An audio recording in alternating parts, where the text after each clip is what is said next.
छत्रपती शिवाजी महाराजांच्या 394व्या जयंतीनिमित्त किसान चौक येथील शिवजन्मोत्सव सोहळा समितीच्या वतीनं सलग दुसऱ्या वर्षी भव्य दिव्य अशा मॅरेथॉन स्पर्धेचं आयोजन केले होते।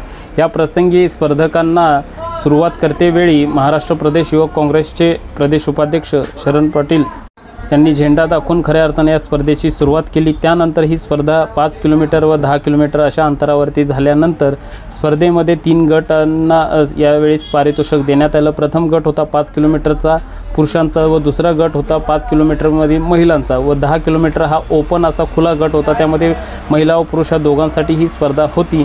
त्यानंतर 5 किलोमीटरमध्ये मुलांमध्ये प्रथम पारितोषिक महेश मंडले व द्वितीय पारितोषिक करण दासे यांनी मिळवले, तर 5 किलोमीटरमध्ये महिलांमध्ये सुभद्रा दासे व पवित्रा बादने या मुलींनी प्रथम व द्वितीय पारितोषिक पटकावले।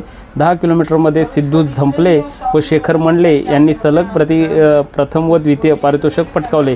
या सर्वांना गोल्ड मेडल व सिल्वर मेडल देण्यात आले, तर स्पर्धेत सहभागी होणाऱ्यांना प्रत्येकांना ब्रॉन्झ मेडल देण्यात आले। तसेच प्रथम व द्वितीय क्रमांक येणाऱ्या विजेत्यांना पारितोषिकाचं हे ब्रँडेड कंपनीचे शूज व ब्रँडेड कंपनीचे ट्रॅकसूट देण्यात आले आणि अशा पद्धतीने ही स्पर्धा अत्यंत उत्साहात संपन्न झाली। या स्पर्धेकरिता पोलीस प्रशासनाने व ग्रामीण रुग्णालयाने योग्य ते सहकार्य दिले।